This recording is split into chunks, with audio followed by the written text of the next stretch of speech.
பல நூல் படித்து நீ அறியும் கல்வி, பொது நலம் நினைத்து நீ வழங்கும் செல்வம், பிறர் உயர்வினிலே உனக்கிருக்கும் இன்பம், இவை அனைத்திலுமே இருப்பதுதான் தெய்வம், இவை அனைத்திலுமே இருப்பதுதான் தெய்வம். அற்புதமானவர்களே, எல்லோரையும் வணங்குகிறேன். இந்த அற்புதமான சிந்தனை பாருங்கள். பல நூல் படித்து நீ அறியும் கல்வி, பல நூல் படித்து நீ அறியும் கல்வி, பொது நலம் நினைத்து நீ வழங்கும் செல்வம், பிறர் உயர்வினிலே உனக்கிருக்கும் இன்பம், இந்த இவை அனைத்திலுமே இருப்பது தான் தெய்வம். இந்த மூன்று அந்த முக்கியமான நிகழ்வுகளில் இறைவன் இருக்கிறான். இதில் தான் இவை அனைத்திலும் தான் தெய்வம் இருக்கிறான். வாலிசாருடைய அற்புதமான பாட்டு பாபுன்ற படம், திரு நடிகர் திலகம் சிவாஜி கணேசன் அவர்கள் நடிச்சிருப்பார். பாருங்கள், இந்த வேதங்களை நம்ம மறந்துட்டோம். இதை ஏன் நான் கொண்டு வரேன்னா, திரு எம்ஜிஆர் அவருடைய பண்பினுடைய குணம் அவர் முழுக்க முழுக்க பிறர் உயர்விலேயே இருந்திருக்கு. அதனால தான் இது எப்படி இது மாதிரி எல்லாத்துலேயும் தெய்வம் இருக்குன்னு சொன்னாரோ, அவர் பாருங்கள், பிறர் உயர்வினிலே உனக்கு இருக்கும் இன்பம்னு சொன்னார் மட்டும் விடலை, பிறர் உயர்வுக்கே அவர் தான் காரணமாக வந்திருக்கிறார். மற்றவங்க உயர்ந்தா நீ சந்தோஷப்படணுங்கிறது பொறுக்க முடியாத பொறாமை உணர்ச்சி இருக்கு பாருங்க, அது இல்லாமல் மகிழ்கிற உணர்ச்சி, மகிழ்ந்து சந்தோஷப்படுகின்ற உணர்ச்சி, ஒரு தாய்மை உணர்ச்சி அது. ஆனால் இங்கே பாருங்கள், அவர் எத்தனை பேருக்கு எத்தனை வாழ்க்கைக்கு எவ்வளவு கொடுத்து எப்படிப்பட்ட வல்லத்தன்மையை நிரூபிச்சிருக்கிறார் பாருங்கள். அதாவது சொல்ல சொல்ல சொல்ல சொல்ல இனிக்கிற மாதிரி, கேட்க கேட்க இனிக்கிற மாதிரி, நினைக்க நினைக்க இனிக்குது. அந்த வகையில் இப்படி வாலிசார் சொல்கிறாரு. ஒரு இடத்துல திரு கவியரசர் கண்ணதாசன் சொல்லுவார், நன்றி நினைந்தவர் எங்கே தெய்வம் அங்கே, நன்மை புரிந்தவர் எங்கே தெய்வம் அங்கே, பழமை நினைந்தவர் எங்கே தெய்வம் அங்கே, பாசம் மலர்ந்தவர் எங்கே தெய்வம் அங்கே. பாருங்க, நன்றி நினைந்தவர் எங்கே, நன்மை புரிந்தவர் எங்கே, தெய்வம் அங்கே. இது பாருங்க, இவர் அப்படி சொல்றாரு பாருங்க. என்னன்னா, இந்த நன்மை புரிந்தவரும் நன்றி நினைந்தவரும் இந்த ரெண்டு பேரை பற்றி தான் சொல்ல போகிறேன். திரு வி.எஸ். ராகவன் அவர்கள், நான் ஏற்கனவே அவர் பற்றி 2 பதிவு போட்டிருக்கேன். அற்புதமான நடிகரை விட அற்புதமான ஒரு ஆத்மார்த்தமான ஒரு தன் சுயமான ஒரு கௌரவம் உள்ள ஒரு நடிகருங்க. நான் 2 படம் தான் கூட வேலை பார்த்தேன். ராஜா அண்ணாமலைபுரம் சிறுவே வீடு. அவர் நான் போய் பார்க்கும்போது பார்த்தீங்கன்னா அவ்வளோ நாடகம் நடத்திருக்கிறாரு. இந்தியன் நேஷனல் ஆர்டிஸ்ட் தியேட்டர்ஸ்னே ஒரு பெரிய நாடக கம்பெனி வச்சுருந்தார். அவருடைய கம்பெனியில் தான் திரு கே பாலச்சித்திர கூட அறிமுகமாக இருந்தால் நடிச்சிருக்கிறாரு. இவருடைய கம்பெனியில் அவர் வந்திருக்கிறாரு. அதெல்லாம் பார்த்தீங்கன்னா அப்படிப்பட்டவர். அவர் சொல்லுவார் பாருங்கள் அந்த கதைகளை. திரு எம்ஜிஆர் அவருக்கு இருந்த நட்பை பற்றியும் அவருக்கு இருந்த நேசத்தை பற்றியும் நான் 2 பதிவு போட்டிருந்தேன். அதில் சொல்ல முடியலன்றதுக்காக தான் இந்த பதிவு நான் யூஸ் பண்ணுறேன். நான் கடைசியாக சொல்லும்போது சொல்லியிருப்பேன். அதாவது அவருக்கு எம்ஜிஆர் ஒரு பட பூஜையில் முதல்வராக ஆகிட்ட பிறகு அந்த பட பூஜைக்கு எம்ஜிஆர் வந்த உடனே இவர் பார்த்துட்டு, இவர் எங்கேயோ பேசிகிட்டு இருக்கிறாரு, எம்ஜிஆர் பார்த்துட்டாரு. உடனே உதவியாளரை கூப்பிட்டு அவர் சொன்னார், காரில் உட்கார வச்சுக்கிட்டு, நான் சிஎம் ஆகிட்டேன், இப்போ நான் சிஎம்மாக இருக்கிறேன், உங்களுக்கு என்ன உதவினாலும் தோட்டத்துக்கு ஃபோன் பண்ணுங்க, நான் காத்திருக்கிறேன் செய்யறதுக்குன்னு சொல்லி அவர் வெளியே காருக்கு வெளியே வந்த உடனே எல்லாரும் கேட்குறாங்க, என்ன சொன்னார் சின்னவர், என்ன சொன்னான்னு சொன்ன உடனே என்னை சின்னவர் மந்திரி ஆக்கிறேன்னு சொன்னார்னு சொல்லி அவங்கள கலாச்சாரம்னு சொல்லி கடைசியில் அந்த பதிவு விட்டுருப்பேன். பாருங்கள், இந்த வி.எஸ். ராகவன் எப்படிப்பட்டவர்னா, அவர் சாதாரண சிங்கப்பெருமாள் கோயிலுக்கு பாருங்கள், இந்த பக்கத்தில் செங்கல்பட்டுக்கு முன்னால், அங்கே தான் அவங்களுடைய பிறந்த ஊர். சும்மா சாதாரண குடும்பம் தான். அப்படியே வந்தார், நாடகங்களில் பங்கு கொண்டார். அந்த காலத்தில் நாடகத்தில் வாலிசார் சொல்லுவார் அவரை பற்றி. ஒரு காலத்தில் நாகேஷ், வி.எஸ். ராகவன், வாலிசார் இவங்கெல்லாம் ஃப்ரெண்ட்ஸுங்க. நாங்கள் புலிகேசி படம் எடுக்கும்போது நாகேஷ் சார் டப்பிங் பேசும்போது கூட வி.எஸ். ராகவன் ஐயா தான் கூடவே வருவார். ஏன்னா அவரால் முடியல அந்த நேரத்தில், இவர் தான் கூட இருந்து தாங்குவார். அற்புதமான ஒரு பர்சனுங்க. அதாவது அவர் சொல்கிறார் வாலிசார், என்னுடைய எழுத்துக்கள் எல்லாம் ராகவனுடைய வாயிலிருந்து அது வெளிவரும்போது கேட்கறதுக்கு நான் கொடுத்து வச்சிருக்கிறேன்னு சொல்லுவார். அது மட்டும் இல்லை, அவர் சொல்லுவார், எல்லா விருதுகளுக்கும் தகுதியானவர் வி.எஸ். ராகவன். தமிழுக்கு எத்தனை முகங்கள் இருக்கிறோ அத்தனை முகங்களையும் தன்னுடைய பாவத்தை, தன்னுடைய வசன உச்சரிப்பால் அவர் சொல்லிடுவார். அதாவது உரையாடல்களை அந்த வெளிப்படுத்துகிற வித்தகன் அவன் அப்படின்னு சொல்லுவார். அவர் சொல்லுவார், வி.எஸ். ராகவன் பேசுகிறாருன்னு சொன்னால், அவர் இப்போ என்னோடய டைலாக் பேசுகிறான்னு சொன்னால் என் பேனா மூடி தானாகவே திறந்து கொள்ளும் அப்படின்னுவார் வாலி சார். வி.எஸ். ராகவன் பற்றி அப்படி நான் கூட இருந்து பார்த்தேன். 2 படங்கள் அவர் கூட நான் வேலை பார்த்தேன். நிறைய பகிர்ந்துருக்கிறோம், வீட்டிலே பகிர்ந்துருக்கிறேன். வீட்டில் போய் நான் தான் போய் பேசுவேன். அந்த பணம் எவ்வளோ அவருக்கு அதெல்லாம் நான் தான் போய் பேசுவேன். அந்த நேரத்தில் அவர் சொல்லும்போது அவர் வெளிப்படுத்துகிற விதம் இருக்குது பாருங்கள். அப்போ தான் சில பேர்லாம் தெரிஞ்சிருக்கும். ஆனால் அந்த பண்பை பாருங்கள், விஎஸ் அவருடைய பண்பை. அப்போ சொன்னார் பாருங்கள், அவர் காரில் விட்டு இவர் கேட்கவே இல்லை. இவர் இவர் கேட்கவே இல்லை, இப்போ உதவி கேட்கவே இல்லை தோட்டத்துக்கு. ஆனாலும் பாருங்கள், அந்த நேரத்தில் இயல் இசை நாடக மன்றத்துக்கு திரு வாலிசாரை தலைவராகிறாரு எம்ஜிஆர். பார்த்தீங்கன்னா அந்த நேரத்தில் கொஞ்ச நாளில் மயிலாப்பூர் இசபெல் ஹாஸ்பிட்டலில் திரு விஎஸ் ராகவன் அவரோட அம்மாவுக்கு உடம்பு சரியில்லை. அதனால் இசபெல் அந்த ஹாஸ்பிட்டலில் சேர்த்துருக்குறாங்க. அந்த நேரத்தில் ஒரு அரசு அலுவலர் வராங்க விஎஸ் ராகவன் தேடிக்கிட்டு. இவர் புரியல. வந்த உடனே கேட்குறாரு, ஐயா உங்களை சிஎம் இயல் இசை நாடக மன்றத்தினுடைய கௌரவ செயலாளர் ஆக்கியிருக்கிறாரு, அதுக்கு கையெழுத்து வாங்கும் போது தான் உங்ககிட்ட வந்தேன்னு சொல்லியிருக்காரு. பாருங்கள், இவர் கேட்கவே இல்லை, தோட்டத்துக்கு ஃபோன் பண்ணி கேட்கல. எம்ஜிஆர் சொல்லிட்டாரு நீங்கள் ஃபோன் பண்ணுங்கன்னு. ஒரு மனிதனை எப்படியெல்லாம் மரியாதை செலுத்துகிறார் பாருங்கள் எம்ஜிஆர்.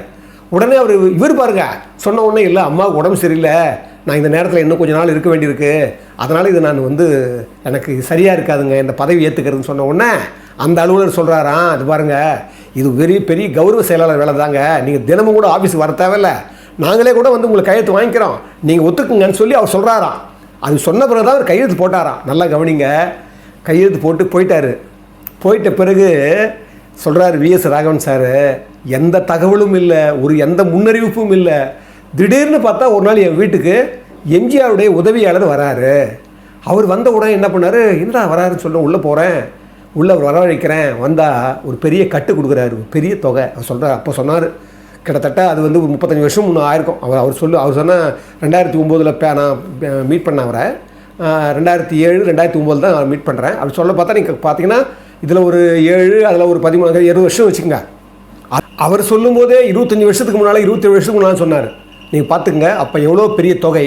அதை கொடுக்கும்போதே சொல்கிறாராம் அவருடைய உதவியாளர், உங்கள் தாயாருடைய மருத்துவ செலவுக்கு சின்னவர் கொடுத்துமிச்சார், இதை வாங்கி சொன்னார் சொல்லி. பார்த்தா பெரிய தொகையாம்.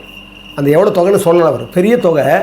அந்த தொகையை நான் எனக்கு வாங்க மனசு வரல, நான் அவர்கிட்டே திருப்பி கொடுத்தேன், இந்த பணத்துக்கு இப்போ அவசியம் இல்லை, நீங்கள் சிஎம் கிட்ட நான் ரொம்ப நன்றி சொன்னேன்னு சொல்லி அவரே திருப்பி கொடுத்துருங்கன்னு சொன்னோடனே அவரால் என்ன சொல்கிறேன்னு தெரியாமல் விக்கித்து போயிட்டாராம். இல்லைங்க இது அப்படின்னு அவர் இழுக்கிறாராம் உதவியாளர். அவர் தப்பாக எடுத்துக்குவார் இல்லையா எம்ஜிஆர் அப்படின்ற மாதிரி நினைக்கிறாராம். நினச்சவொன்னே இல்லைங்க இது அப்படி நல்லா இருக்காது, இதை நான் வாங்கிக்கிட்டா நீங்கள் தயவு செஞ்சு அவர்கிட்ட நீங்கள் திருப்பி கொடுத்துருங்க அப்படின்னு நான் வற்புறுத்ததால் திருப்பி எடுத்து போயிட்டார்.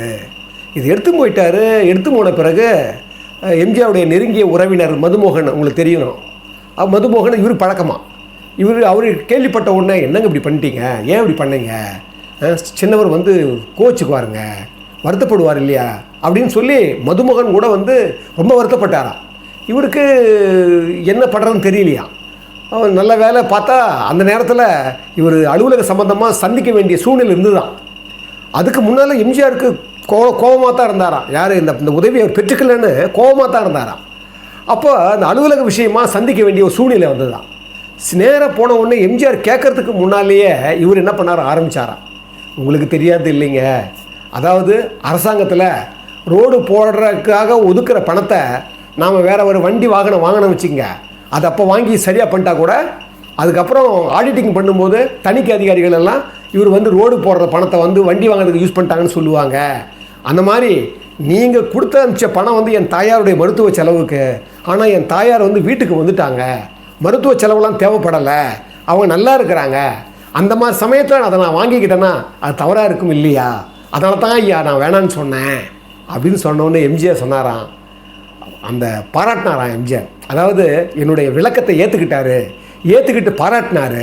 பரவாயில்ல, நல்ல குணம் நல்ல பண்புன்னு சொன்னார். அது சொன்ன உடனே நான் உணர்ச்சி வசப்பட்டேன். ஒரு கஷ்டமாக நான் யார்கிட்ட போவேன், உங்ககிட்ட தான் நான் வருவேன் அப்படின்னு நான் கொஞ்சம் சற்று உணர்ச்சி வசப்பட்டேன் சொல்கிறாராம். எனக்கு கஷ்டம்னா நான் வேறு யார்கிட்ட போவேன், நான் உங்ககிட்ட தான் வருவேன் அப்படின்னு சொன்ன உடனே எம்ஜிஆர் அவரும் என்ன பண்ணார், என்னை பிடிச்சி அணைச்சிக்கிட்டாரு. இதுதான் எம்ஜிஆர் பாருங்கள். இவர் பாருங்கள், அந்த கொடுத்த தொகையை திருப்பி அமைச்சதால எம்ஜிஆர் கோவப்பட்டதால் விளக்கம் சொல்கிறாரு.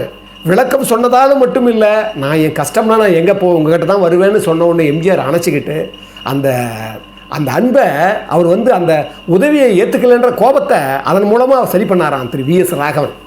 அதாவது என்ன சீனண்டர் சொல்லுவார், ஐயா உதவி வரைத்தன்று உதவி, உதவி செய்யப்பட்டார் சால்பின்னு வரைத்து அப்படின்வார். உதவி கொடுக்குறாங்களே அந்த உதவி பொருளை வச்சு மதிப்போ இல்லை கொடுக்குற வச்சு மதிப்பு இல்லை, பெறுகிறார்களே அவர்களை வைத்துத்தான் மதிப்புன்னுவார். செய்யணுன்ற அறிதல்ல. இங்கே பாருங்கள், கொடுக்குறவர் வள்ளலாக இருக்கிறாரு, அந்த கொடுத்து வாங்கிறதுக்கு மனசு இல்லாமல் நாம் அதுக்குன்னு கொடுத்த பணத்தை நம்ம இது செலவு பண்ணக்கூடாதுன்னு உயர்வாக நினச்சாரு பாருங்கள் விஎஸ் ராகவன். அதனால தான் வாலிசார் சொல்லுவார், அவர் எப்போவுமே ஒரு பெர்ஃபெக்ட் பார்ப்பார், ஒரு பெர்ஃபெக்ஷனாக இருப்பான்னு நினைப்பார். யார்? விஎஸ் ராகவன். அந்த மாதிரி அவருடைய ஒரு தர்ம யுத்தம்னு ஒரு நாடகத்துக்கு திரு எம்ஜிஆர் சிஎம்மாக இருக்கிறாராம். அப்போ கூப்பிட்றாராம், இது வந்து இங்கே 25வது இந்தியன் நேஷனல் தியேட்டர்ஸோட 25வது ஆண்டு விழா நடக்குது, நீங்கள் வந்து தலைமை தாங்கணும்னு சொன்ன உடனே எம்ஜிஆர் சொன்னாராம், நான் அரை மணி நேரம் தான் இருப்பேன் அப்படின்னாராம். அரை மணி நேரம் தான் இருப்பேன்னு சொன்ன உடனே சரி பரவாயில்ல அது வரைக்கும் இருந்துட்டு போங்கன்னு சொல்லி வந்தால் அந்த நாடகம் முடிகிற வரைக்கும் திரு எம்ஜிஆர் சிஎம்மாக இருந்தவர் இருந்தாராம். எல்லாரையும் பாராட்டினாராம். அது சொல்கிறாரு விஎஸ் ராகவன் ஐயா அவர்கள். என்ன அற்புதமான குணம், எப்பேற்பட்ட பதவி இருந்தால் அந்த பதவி அவர் கண்ணை மறைக்கலை. அது மட்டும் இல்லை, ஒரு நடிகை வந்து சம்மந்தப்பட்ட ஒரு காமெடி நாடகம் ஒன்று எழுதியிருந்தேன். அந்த நாடகம் வந்து பார்க்க வந்திருந்தார். அதையும் பார்த்துட்டு என்ன சொன்னார், ஏபி நாகராஜன்கிட்ட நீங்கள் இந்த படமாக எடுக்கணும்னு சொன்னார் அப்படின்னு சொல்லிட்டு என்ன பண்ணார், ஒரு காமெடி நாடகமாக அது. அந்த நாடகத்தை கூட அவர் வந்து ரெக்கமெண்ட் பண்ணாராம், எடுக்க முடியலையாம். அவர் சொல்கிறார் விஎஸ் ராகவன், எவ்வளோ பெரிய பண்பு, நான் கேட்கவே இல்லை, உதவி கேட்கவே இல்லை, நான் ஒரு கடினமான ஒருவர் ஏற்றுக்க மாட்டேன்னு சொல்லி எந்த வகைகளெல்லாம் எம்ஜிஆர் வந்து எனக்கு உதவி இருக்கிறார் பாருங்கள். சிரித்து வாழ வேண்டும், நாளை நமதே, முதல் படம் ஒளிவிளக்கு, எப்போ பார்த்து சொல்லுவார். சீதரசோட சொல்லியிருக்காங்க, சீதரசா சொல்லுவாராம் அடிக்கடி விஎஸ். எல்லாருக்கும் ஒரு ஆட்டோ அடி போடுறாரு எம்ஜிஆர், ஆனால் உங்கள் கேரக்டருக்கு மட்டும் விஎஸ் ராகவன் மட்டும்தான் போடுறாரு, உங்கள் மேலே அவ்வளோ பெரிய மரியாதை வச்சுருக்கிறாருன்னு சொல்லி ஒரு தடவை சீதரசா பாராட்டினா சொல்லிப்பேன் நினைக்கிறேன் அந்த பதிவில். நான் எதுக்கு சொல்கிறேன்னா, எம்ஜிஆரை பற்றி வாலிசார் எழுதியிருக்கிறாரு. அவன் சபைகளில் எத்தனை ஆட்டம், அவன் தோட்டத்தில் பறவைகள் கூட்டம், அவன் சபைகளில் எத்தனை ஆட்டம், அவன் தோட்டத்தில் பறவைகள் கூட்டம், அவன் கலைகளுக்கெல்லாம் மன்னன், அவன் கலைகளுக்கெல்லாம் மன்னன், நல்ல கலைஞருக்கெல்லாம் வள்ளல் வள்ளல், என்னை பாட வைத்தவன் ஒருவன், என் பாட்டுக்கு அவன்தான் தலைவன், ஒரு குற்றமில்லாத மனிதன், அவன் கோவில் இல்லாத இறைவன். எம்ஜிஆருக்கு வாலிசாருக்கு மட்டும்தான் இருந்ததில்லை, அந்த கலைஞர்களுக்கெல்லாம் வள்ளலாக வாழ்ந்த அந்த தெய்வத்தை நான் சொன்ன பாருங்க ஆரம்பத்தில், பிறர் உயர்வினிலே உனக்கு இருக்கும் இன்பம் இவை அனைத்திலுமே இருப்பது தான் தெய்வம்னு. இந்த எல்லா பண்புகளும் தெய்வம் இருக்கிற மாதிரி இந்த எல்லா பண்புகளிலும் திரு எம்ஜிஆர் இருப்பதால் அவரும் ஒரு தெய்வமாக நாம் நினைத்து வழிபட்டு அவர் பண்புகள் நமக்கும் வரணும்னு சொல்லி இந்த பதிவை இவ்வளோ பொறுமையாக கேட்ட உங்கள் எல்லோரையும் வணங்குவதில் நான் பெருமகிழ்ச்சி கொள்கிறேன். அன்புள்ள மிக்கவர்களே, எல்லோரையும் வணங்குகிறேன். இந்த அற்புதமான தமிழ் தீயை வந்து ஆதரிக்கிறவங்க, பேசுகிறவங்க, பிளெஸ்ஸிங் கொடுக்குறவங்க நிறைய பேர். சில பேர் அவங்களால முடிந்த அந்த அன்பை பொருளுதவியாக தராங்க. அவங்களெல்லாம் நான் மீண்டும் வணங்குகிறேன். அவங்களுக்கெல்லாம் நான் எப்பவும் நன்றியுடையனாக இருப்பேன். என்னென்னா இப்போ அவங்கள மாதிரி சின்ன சின்ன உதவி செய்கிறதால தான் எனக்கு தமிழ் தீயை கொண்டு வர முடியுது, இல்லைன்னா நான் கொண்டு வர முடியாது. அந்த வகையில் அவங்களெல்லாம் நான் நன்றி தெரிவிக்கிறேன். அதே காலத்தில் இன்னும் கூட இதை பார்க்குறவங்க, உங்களால் முடிந்த நிலை இருந்ததுன்னா, உங்களுக்கு அந்த இதயம் இருந்ததுன்னா, கொடுக்குன்ற எண்ணத்தை இறைவன் உங்களுக்கு விதைச்சான்னா நிச்சயமாக எங்களுக்கு கொடுங்க. நாங்கள் டெவலப் பண்ணணும்னு நான் நினைக்கிறோம் தமிழ் தீயை. அதுக்கு கொஞ்சம் ஒரு வகை இல்லாமல் தான் நம்ம அப்படியே அட்ஜஸ்ட் பண்ணி போயிட்டுருக்கிறோம். உங்களால் முடிந்ததுன்னா அந்த அன்பை செலுத்துங்க. அந்த அன்பை நான் உங்களுடைய பாதங்களில் பணிந்து ஏற்றுக்கொள்வோன்னு சொல்லி ரொம்ப அற்புதமான இந்த நேரத்தை உங்கள் எல்லாருக்காகவுமே நான் இறைமையை பிரார்த்திக்கிறேன்.